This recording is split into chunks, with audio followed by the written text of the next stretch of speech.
আসসালামু আলাইকুম। লার্নফ্লুয়েন্সি চ্যানেলের পক্ষ থেকে তোমাদের সবাইকে স্বাগতম এবং আমন্ত্রণ জানাচ্ছি আজকের এই ক্লাসে।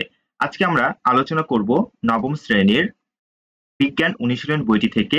আজকে মূলত আমরা বিজ্ঞান অনুশীলন বইয়ের পৃষ্ঠা 5 এবং 6 এ পৃষ্ঠা নাম্বার 5 এ যে শূন্যস্থান রয়েছে এবং পৃষ্ঠা 6 এ যে গাণিতিক সমস্যাটি রয়েছে আমরা মূলত আজকে এই দুটি সমাধান করব।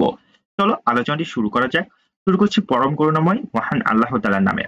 দেখো তোমরা তোমাদের বইয়ের 5 পৃষ্ঠায় দেখতে পারবে একটা প্রশ্ন রয়েছে।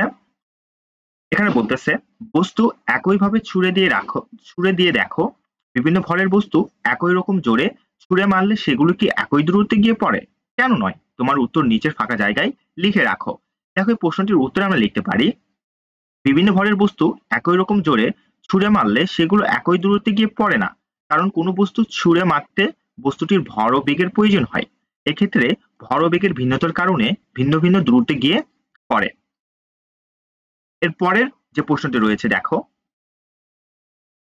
এখানে বলতেছে এখন তোমাদের মনে প্রশ্ন আসতে পারে ভর এবং বেগের মানের গুণফল হিসেব করেই যদি কাজ চলে যায় তাহলে ভরবেগ নামক আলাদা একটা রাশির কি প্রয়োজন? এই বিষয়টি ভালো করে বুঝে নেওয়ার জন্য তোমাদের অনুসন্ধানী পাঠ্য বই থেকে ভরবেগের ধারণা অংশটুকু নিজেরা ভালোভাবে পড়ে নাও। পড়া হয়ে গেলে বন্ধুদের সাথে আলোচনা করে দেখো ভর এবং বেগের গুণফল দিয়েই যে সবসময় হিসাব করা সম্ভব হয় না তা কি বুঝতে পেরেছো? তোমার ব্যাখ্যার নিচের ফাঁকা জায়গায় লিখে রাখো। দেখো আমরা এখানে লিখতে পারি বল প্রয়োগ করে বস্তুর গতি পরিবর্তন বস্তুর ভর এবং বস্তুর বেগ দুটোর উপরের নির্ভরশীল, যে কারণে ভর এবং বেগের সমন্বয়ে একটি নতুন রাশির প্রয়োজন হয়, তার নাম ভরবেগ। এটি আসলে ভর এবং বেগের গুণফল। এরপর আমরা দেখবো, দেখো তোমাদের বইয়ের পৃষ্ঠা 6 এ যে গাণিতিক সমস্যাটি রয়েছে আমরা মূলত সেটি সমাধান করব। দেখো এখানে বলতেছে তোমার 50 কেজি ভরের বন্ধু একটি 250 কেজি ভরের মোটরসাইকেল 20 মিটার পার সেকেন্ড বেগে চালাচ্ছে। তুমি কি ভরবেগ বের করতে পারবে? দেখো আমরা এটির সমাধান করেছি। আমরা এখানে লিখতে পারি বন্ধু প্লাস মোটরসাইকেলের মোট ভর। এখানে আগে আমরা ভরটি বের করে নিব। ভরকে আমরা এম দ্বারা প্রকাশ করি।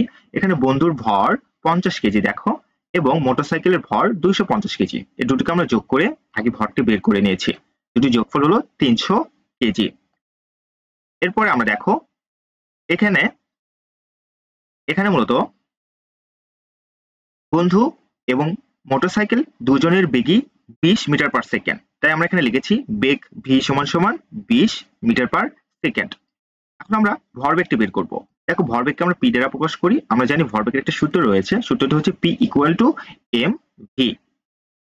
আমরা এখানে দেখো প্রথমে ভরটি বসিয়েছি, বন্ধু এবং মোটরসাইকেলের মোট ভর 300 কেজি, যেটা আমরা এখানে বসিয়েছি, এবং ভি যা মোটরসাইকেল এবং বন্ধু উভয়ের ক্ষেত্রেই 20। এই দুটোর গুণফল করলে আমরা ভরবেগটি পেয়ে যাব। এই দুটিকে যদি আমরা গুণ করি তাহলে আমরা পাবো দেখো 300 গুণন 20 যা কত হয় 6000 কেজি মিটার পার সেকেন্ড। এই ছিল তোমাদের জন্য আজকের এই আলোচনা। সামনের ক্লাসে আমরা এরপরের যে অংশের সমস্যা রয়েছে সেগুলো আমরা সমাধান করব। আমরা ধারাবাহিকভাবে লার্নফ্লুয়েন্সি চ্যানেলে তোমাদের পাঠ্যপুস্তকের সমস্ত সমস্যাগুলো সমাধান করব ইনশাআল্লাহ। ভিডিওটি ভালো লেগে থাকলে লাইক করবে এবং অবশ্যই লার্নফ্লুয়েন্সি চ্যানেলটিকে সাবস্ক্রাইব করবে। ভালো থেকো, সুস্থ থেকো। আসসালামু আলাইকুম।